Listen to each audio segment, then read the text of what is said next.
बड़ी खबर महाराष्ट्र से आपको बता दूं, महाविकास आघाड़ी में सीट शेयरिंग का फॉर्मूला तय हो गया है। किसके खाते में कितनी सीट आई है ये आपको बताऊंगी और साथ ही ये भी बताऊंगी कि कैसे प्रकाश आंबेडकर रूठे हुए फूफा जी की भूमिका अदा कर रहे हैं। ऐसे फूफा जी जो हर समारोह में तो जाते हैं लेकिन मुंह फुलाकर वहां से वापस आते हैं, फिर पीछे से बताते हैं कि कैसे मैं नाराज हूं और कोई उन्हें पूछ नहीं रहा है।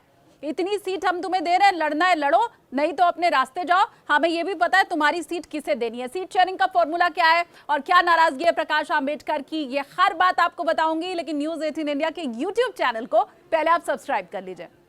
देखिए, महाविकास आघाड़ी का सीट शेयरिंग का फॉर्मूला सबसे पहले आप समझ लीजिए।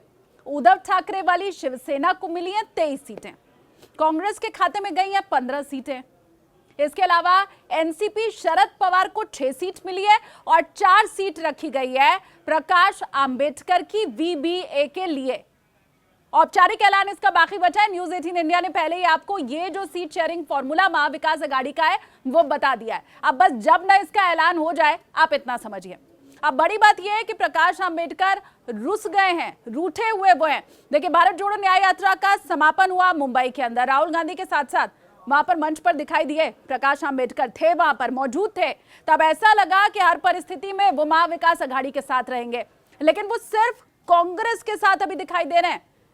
क्योंकि यहां न्याय यात्रा में तो प्रकाश आंबेडकर मौजूद रहे, लेकिन निकलने के बाद वहां से एक चिट्ठी उन्होंने लिख दी मल्लिकार्जुन खड़गे को, और चिट्ठी लिखकर उन्होंने ये कहा कि कोई भी मीटिंग होती है हमें दूर रखा जाता है।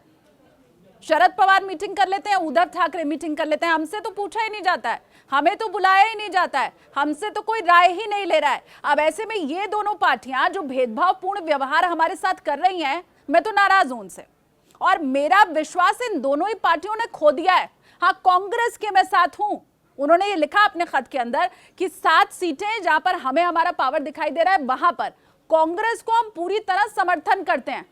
अब ये बड़ी बात है कि एक अगर महाविकास आघाड़ी बनाया गया है, उसमें एनसीपी भी है, कांग्रेस भी है, शिवसेना भी है, तो समर्थन सिर्फ कांग्रेस को क्यों?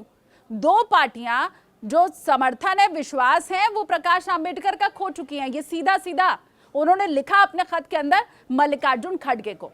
अच्छा, ये बात भी जग जाहिर है कि प्रकाश आंबेडकर 4 सीट नहीं चाहते थे, वो 8 से 10 सीट चाहते थे।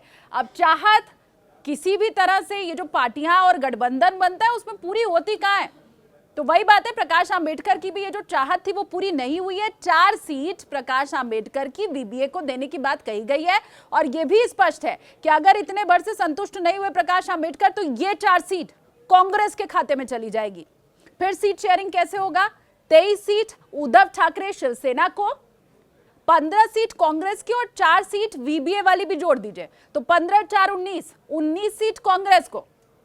और उसके बाद एनसीपी शरद पवार, उनके पास 6 सीट। ये फिर उसके बाद सीट शेयरिंग का फॉर्मूला हो जाएगा। समय भी बहुत ज्यादा नहीं है प्रकाश आंबेडकर के पास, आज भर में उन्हें बता देना है कि भाई इतने से वो राजी है या फिर नहीं है। कल औपचारिक ऐलान इसी सीट शेयरिंग और इसी फॉर्मूले के तहत हो जाएगा जो अभी अभी मैंने आपको बताया। प्रकाश आंबेडकर क्या मानेंगे? क्या रूठे हुए फूफा जी की भूमिका से वो निकलेंगे? क्या अपनी जो पुरानी आदत है वो छोड़ेंगे? महाविकास आघाड़ी के साथ क्या मिलकर चुनाव लड़ेंगे? बताइए कमेंट सेक्शन में।